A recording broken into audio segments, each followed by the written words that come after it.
Hello दोस्तों, आज के इस कहानी में आप सभी का स्वागत है। अपनी किस्मत पर गर्व होता है कि कितना अच्छा ससुराल मिला है। मेरी नंद कितनी अच्छी और कितनी मोहब्बत करने वाली है। आजकल मौसम बदल रहा था और गर्मी बहुत ज़्यादा पड़ने लगी थी और इस मौसम में तो वैसे भी मेरा बुरा हाल हो जाता था। ये छोटे से कमरे में मुझे घुटन महसूस होने लगी थी।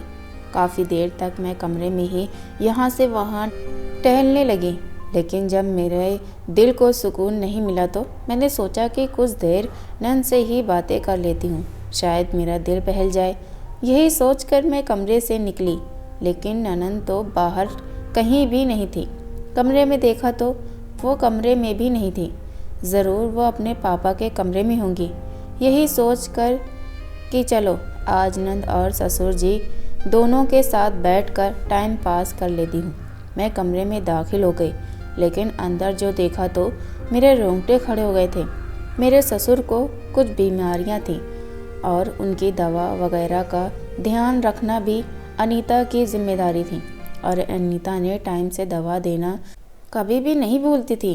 डॉक्टर के पास जाकर दवा लाना भी अनीता का ही काम था। जैसे ही दवा का समय होता था, अनीता सारी दवाई निकालकर अपने हाथों से मेरे ससुर को खिलाया करती थी। लेकिन मुझे मालूम हुआ कि वो दवाएं मेरे ससुर को क्यों दी जाती थी। जब मैं ससुर के कमरे में दाखिल हुई तो मेरी नज़र अनीता पर पड़ी। वो दोनों जिस हालत में एक दूसरे के साथ थे वो मैं बता नहीं सकती, इसलिए कहानी को लास्ट तक सुने। और अगर अभी तक हमारे चैनल को सब्सक्राइब नहीं किया है तो जल्दी से कर लें, ताकि ऐसी कहानी रोज़ाना आप तक आसानी से पहुंच सके। कभी कभी मैं सोचती और बहुत हैरान होती कि अनीता बहुत ही सुंदर होने के बावजूद भी अब तक कुंवारी क्यों थी। ऐसा नहीं था कि उसके रिश्ते नहीं आते थे, बल्कि मेरे ससुर तो उसकी शादी ही नहीं कराना चाहते थे। जब भी उसका कोई रिश्ता आता तो कोई ना कोई बहाना बनाकर मना कर देते थे। अनीता उम्र में मुझसे बड़ी थी और उसकी शादी की उम्र भी निकलती जा रही थी, लेकिन किसी को भी इस बात की परवाह नहीं थी। मेरे ससुराल में सिर्फ और मेरे ससुर और मेरी नन अनीता ही थी। मेरे पति शादी करके 1 साल के लिए कतर चले गए थे। शुरू में मुझे लगा कि शायद अनीता के सर पर माँ का साया नहीं, इसीलिए किसी ने उस पर ध्यान नहीं दिया और सही उम्र में उसकी शादी का फैसला भी नहीं किया। लेकिन कुछ ही दिनों में मुझे अंदाज़ा हो गया कि मैं जो सोच रही हूँ ऐसा बिल्कुल भी नहीं है। अनीता के लिए तो आए दिन कोई ना कोई रिश्ता आता ही रहते हैं। देखिए, अनीता थी इतनी सुंदर, लेकिन उसके बावजूद अब तक उसका रिश्ता नहीं हो सकता था। और इसके पीछे जो वजह थी, जब उस पर से पर्दा हटा तो मेरे कदमों के नीचे से ज़मीन निकल गई थी। अनीता बहुत ही अच्छी लड़की थी, अपने बाप की बहुत सेवा करती थी। पूरा दिन वो अपने पिता के कमरे में ही गुजार देती और मैं हमेशा यही सोचती कि कितनी अच्छी बेटी है, लेकिन फिर भी कोई उसका ख्याल नहीं रखता। वो सबकी सेवा करती है, लेकिन अनीता की किसी को परवाह नहीं। इस उम्र में तो लड़कियां शादी करके अपने घरों में अपनी ज़िंदगी की खुशी गुजारती हैं और बेचारी अनीता अपने पिता की सेवा में लगी रही है। कभी कभी मैं सोचती कि अनीता के दिल में भी अपनी शादी को लेकर कितने अरमान होंगे, लेकिन मुझे इस बारे में अनीता से बात करना अच्छा नहीं लगता था कि कहीं अनीता इस बात को अपने दिल पर ना ले ले। मैं उसे ये महसूस नहीं कराना चाहती थी कि वो इस घर पर बोझ है। जहाँ मेरी शादी होकर आई थी, यहाँ तो छोटा सा घर था जिसमें हम बहुत खुशी रहते थे। इसमें 3 ही कमरे थे, एक मेरा, एक अनीता का और एक मेरे ससुर का। घर में काम काज भी बहुत कम होते थे। थोड़ा बहुत काम होता था, उसमें अनीता मेरा बराबर का हाथ बटाती थी और उसके बाद मैं ज़्यादातर अपने कमरे में ही रहती थी, क्योंकि अनीता तो ज़्यादा से ज़्यादा अपने पापा के कमरे में ही समय गुजारती थी और मुझे अपने ससुर के कमरे में ज़्यादा बैठना अच्छा नहीं लगता था। इसीलिए मैं अपने कमरे में रहती थी। ज़्यादातर मैं अपनी माँ से फ़ोन पर बातों में लगी रहती थी या फिर अपने पति से फ़ोन पर बातें करती रहती। मेरे और विजय की शादी पसंद से हुई थी। हम एक दूसरे को पसंद करते थे और मेरे माँ बाप ने भी ये देखकर शादी कर दी थी कि विजय एक बहुत ही अच्छा और पैसे वाले इंसान है। मेरे ससुर भी एक रिटायर सरकारी अफसर थे और उनके पास भी बहुत ज़्यादा पैसे थे। प्रॉपर्टी की कोई कमी नहीं थी। उसके बाद हम शादी के बंधन में बंध गए। जब पहली बार मैं ससुराल पहुंची तो हैरान रह गई थी, क्योंकि मुझे लगा कि मैं किसी बड़े से घर में शादी करके जा रही हूँ, क्योंकि सब ने तो यही बताया था और विजय ने भी बताया था कि उसके पिता बहुत ही पैसे वाले हैं। लेकिन ये तो 3 कमरों का छोटा सा घर था, जिसमें किचन भी बहुत ही छोटा था। शादी की रात जब मैं दुल्हन बनी बैठी थी और छोटे से कमरे को पूरी तरह से फूलों से सजाया गया था। रूम छोटा होने की वजह से पूरा रूम खुशबू से महक रहा था। आने वाले दिनों को सोच सोच कर मेरा दिल ज़ोरों से धड़क रहा था। विजय मेरी पहली मोहब्बत है। विजय के अलावा मैं किसी और के बारे में सोच भी नहीं सकती थी। और अब तो हम शादी के बंधन में बंध चुके थे। एक नए रिश्ते के एहसास ने मेरे दिल की धड़कनों को बढ़ा दिया था। विजय जैसे ही कमरे में आए तो मेरे पूरे शरीर में कपकपाहट होने लगी थी। मुझे बहुत ज़्यादा घबराहट भी हो रही थी। मैं बेचैनी से अपने दोनों हाथों की उंगलियां मरोड़ने लगी। जब फिर भी इन्हें मेरे हाथों को अपने हाथों में लिया था और मेरे हाथों को चूम लिया था। जब विजय ने मुझे अपनी मोहब्बत का इजहार किया तो मुझे लगा कि जैसे मेरी ज़िंदगी पूरी हो गई। अब इसमें कोई भी अधूरापन बाकी ना बचा। पूरी रात विजय अपनी मोहब्बत को यूँ अपनी पत्नी के रूप में सामने देखकर अपने जज्बात पर काबू नहीं कर पाए थे। उस रात हमारे बीच की सारी दूरियां मिट गई थी। विजय की बातों ने मुझे ऐसा सुकून दिया था कि मैं सब कुछ भूलकर बस और फिर भी इनकी बाहों में सिमट गई थी। पहली बार मैंने किसी मर्द के एहसास को महसूस किया था और वो मर्द मेरा पति था। इसीलिए मुझे लगा कि अब मेरी ज़िंदगी खुशियों से भर गई है। विजय शादी के कुछ ही दिन मेरे साथ रहे और फिर हर गुजरते दिन के साथ विजय की मोहब्बत में बढ़ोतरी होती चली गई। विजय ने काफ़ी साबित कर दिया था कि उसके पास पैसे की कमी नहीं है। मेरे मुंह से कोई बात निकलने की देर होती और वो फ़ौरन पूरा कर देता। मैंने विजय के साथ इतनी अच्छे दिन गुजारे कि मुझे एहसास हुआ कि विजय से प्यार करने में मुझसे कोई गलती नहीं हुई है और इस फैसले से मेरे माँ बाप ने भी मेरा पूरा साथ दिया था, जिसकी बदौलत आज विजय मेरे जीवन साथी थे। अक्सर विजय से पूछा करती थी, जब आपके पास इतनी दौलत है तो हम इतने से छोटे से घर में क्यों रहते हैं? जिस पर विजय ने मुझे बताया कि यह मेरी माँ की निशानी है। यह मेरी माँ ने खुद पसंद किया था और उसे ख़रीदा था, इसीलिए हम उसे छोड़कर कहीं और जाना नहीं चाहते। इस छोटे से घर में मेरे और अनीता के बचपन की बहुत सारी यादें जुड़ी हैं। मैं और पापा तो इस घर को छोड़कर बड़ा घर ले भी लेते, लेकिन अनीता इस घर को छोड़कर कहीं जाना ही नहीं चाहती। इसीलिए हमने भी कहीं और शिफ्ट होने के बारे में नहीं सोचा। धीरे धीरे समय निकलते जा रहे थे। विजय की मौजूदगी में तो मुझे किसी भी चीज़ की खबर नहीं रहती थी। मेरे ससुर और अनीता का व्यवहार भी मेरे साथ बहुत अच्छा था। और फिर जुदाई का दिन भी चला आया। जब विजय के जाने का समय आ गया था, मेरा दिल बहुत उदास था और मैं बहुत ज़्यादा रो भी रही थी। आने वाले 1 साल में किस तरह विजय के बगैर गुजारती ये सोचकर ही मेरी सांस अटकने लगती थी। विजय ने बताया कि इंडिया और कतर में ज़मीन आसमान का अंतर है। जब मुझे वहाँ से फ़ोन करेगा तो यहाँ दिन होगा और वहाँ रात होगी। विजय ने मुझे किसी न किसी तरह समझा बुझा दिया था। विजय ने कहा था कि 1 साल बाद वह मुझे अपने पास बुला लेंगे और मेरे ससुर ने भी मुझे बहुत तसल्ली दी थी। विजय मुझे रोता छोड़कर कतर चले गए थे और माँ के पीछे अकेली रह गई थी। मगर अनीता मेरे ससुर ने मुझे बिल्कुल भी विजय की कमी को महसूस नहीं होने दिया था। उन लोगों ने मेरा बहुत ध्यान रखा था, किसी भी चीज़ की कमी नहीं होने दी। मेरा जब भी दिल चाहता मैं अपने माँ बाप के घर चली जाती और बहुत सारा समय अपने माँ बाप के साथ गुजार कर आई। अनीता ने कभी भी इस बात पर एतराज़ नहीं किया था। वो अकेले ही पूरा घर संभालती थी। जब मैं घर पर होती तब भी मैं फ़ोन पर लगी रहती, लेकिन अनीता पूरे घर का काम करके अपने पापा के कमरे में चली जाती थी। कभी कभी मैं यह सोचकर बहुत खुश होती कि अनीता कितनी अच्छी बेटी है जो अपने पापा की इतनी सेवा करती है।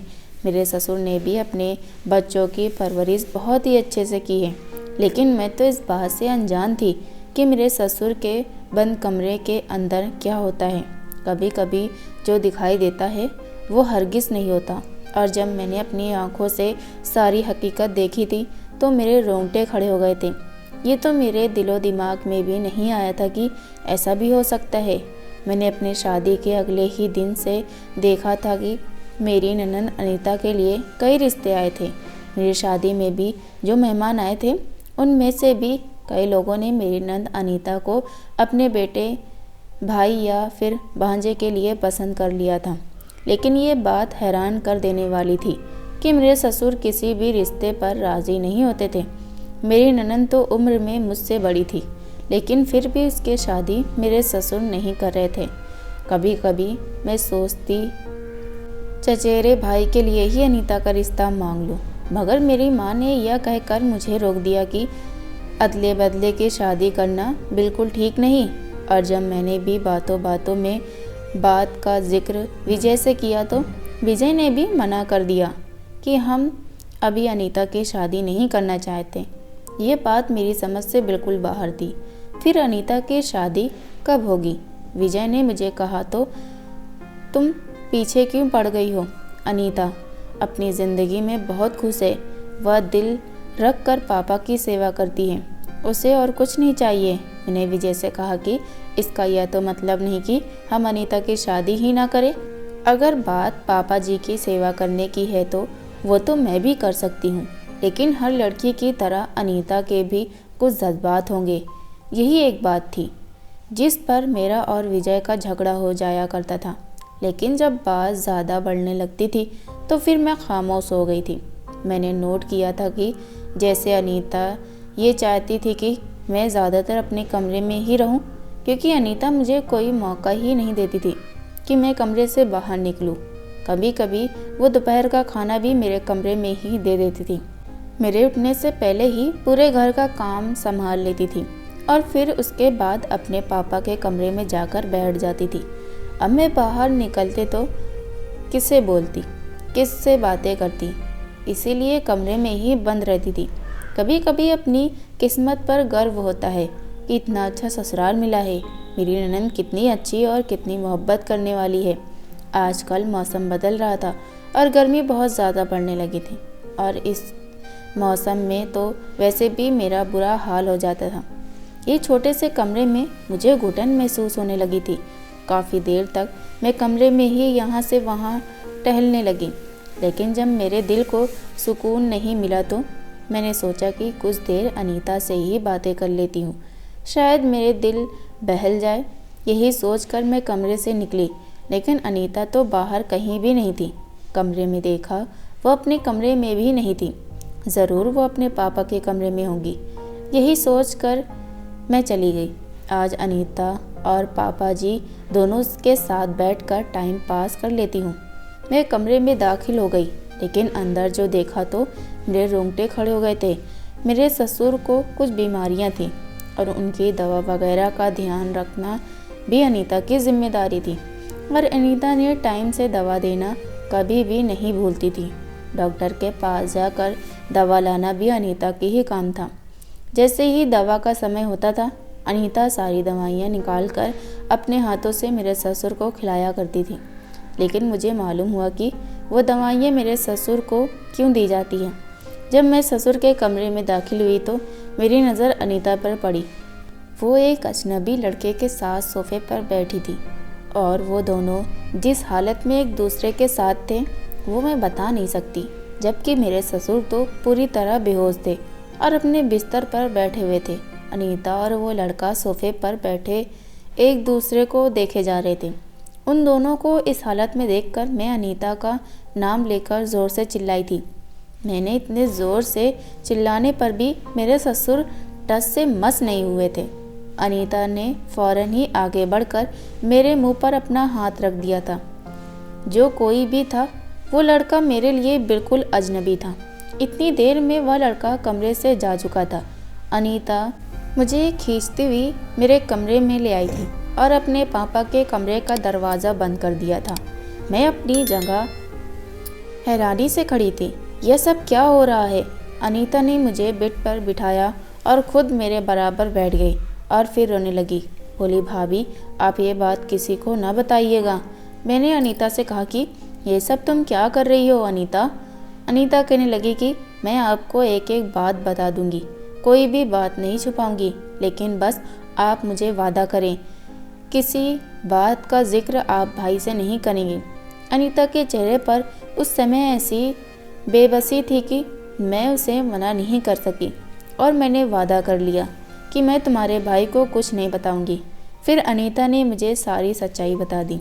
मेरे ससुर अनीता के सगे बाप नहीं थे, बल्कि अनीता के माँ मेरे ससुर की पहली पत्नी थी और अनीता उसके पहले पति की औलाद थी।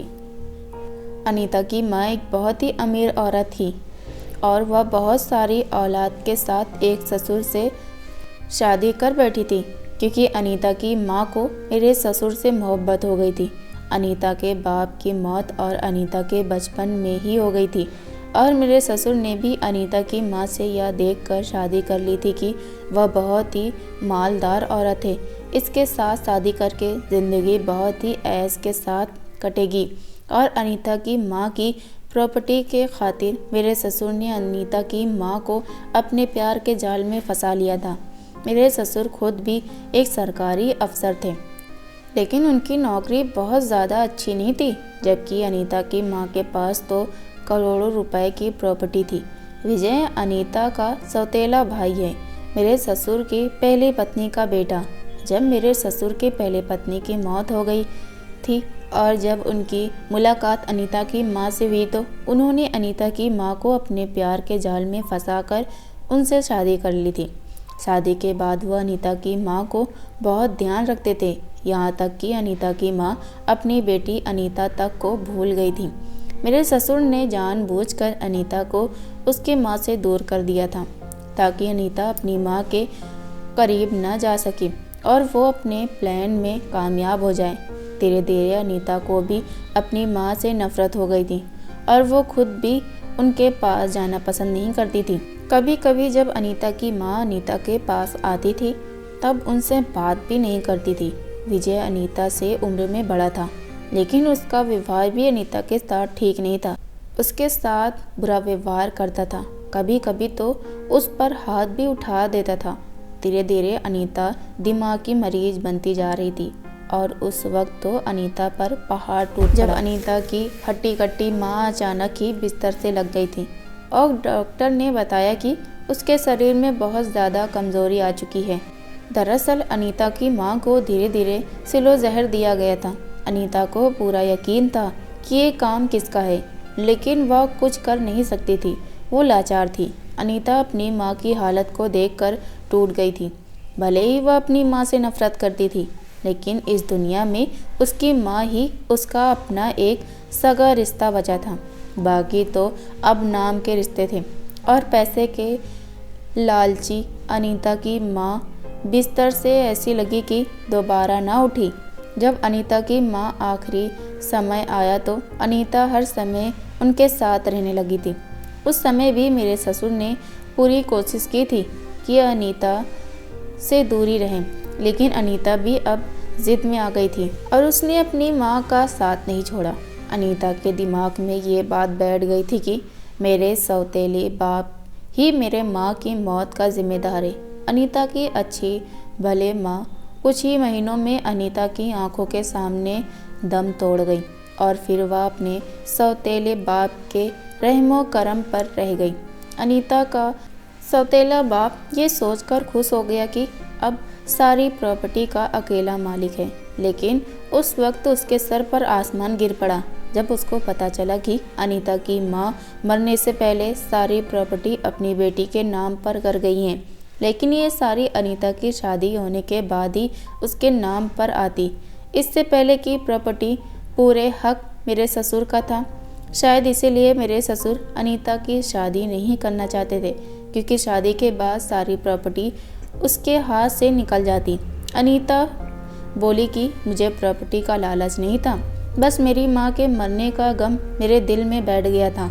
मैं अपनी माँ की तरह बहुत सुंदर थी। जैसे जैसे मैं जवान होने लगी वैसे वैसे मेरे रिश्ते भी आने लगे, लेकिन मेरा सौतेला और जालिम बाप मेरी शादी करके इस प्रॉपर्टी के हाथ कैसे धो सकता था। इसीलिए दौलत के बलबूते पर उसने अपने बेटे विजय को रशिया में बहुत महंगी पढ़ाई करवाई थी और इस पढ़ाई के बदौलत कतर में एक अच्छी नौकरी कर रहा है। हर लड़की की तरह मेरी भी शादी को लेकर जज्बात है। मेरे भी दिल करता है कि कोई मुझसे प्यार करे। बहुत सालों तक मैंने अपने जज्बातों पर काबू किया है, लेकिन मैं सारी ज़िंदगी अपने जज्बातों को बंद कर नहीं रख सकती। एक दिन मेरे सौतेले बाप की हालत ठीक नहीं थी और मैं उसे लेकर डॉक्टर के पास गई तो वहाँ मुझे मनीष मिला। जो हर लड़के की तरह मनीष भी पहले नज़र में ही मेरी सुंदरता पर मर मिटा था। वो अपनी माँ को लेकर डॉक्टर के पास आया था। उसकी माँ ने बातों बातों में मुझे मेरा एड्रेस ले लिया था और फिर कुछ ही दिनों बाद वो मनीष के लिए मेरा रिश्ता लेकर चली आई थी। लेकिन मुझे ये तो अच्छे से मालूम था कि मेरा यह रिश्ता भी मेरे बाप नहीं करेगा। मैंने मनीष को समझाने की कोशिश की, लेकिन मनीष बोला कि मैं तुम्हारे बगैर नहीं रह सकता। अगर ज़िंदगी गुजारेगा तो तुम्हारे साथ ही गुजारेगा।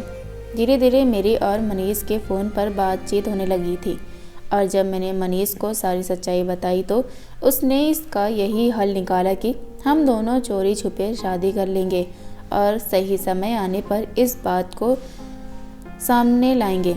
मैंने और मनीष ने कोर्ट मैरिज कर ली। मनीष के घर वालों को हमारी शादी के बारे में पता है, लेकिन मैंने अपनी शादी के बाद अपने सौतेले बाप को नहीं बताई, क्योंकि जैसे ही बात मेरे बाप को पता चलेगी वो कोर्ट में जाकर सारी जायदाद कानूनी रूप में अपने नाम कर लेगा। क्योंकि मेरी माँ ने वसीयत में साफ लिखा है कि मेरी शादी का फैसला मेरा बाप करेगा और जिस दिन घर से मेरी डोली उठेगी उस दिन सारी प्रॉपर्टी आज मेरे बाप मेरे नाम कर देगा।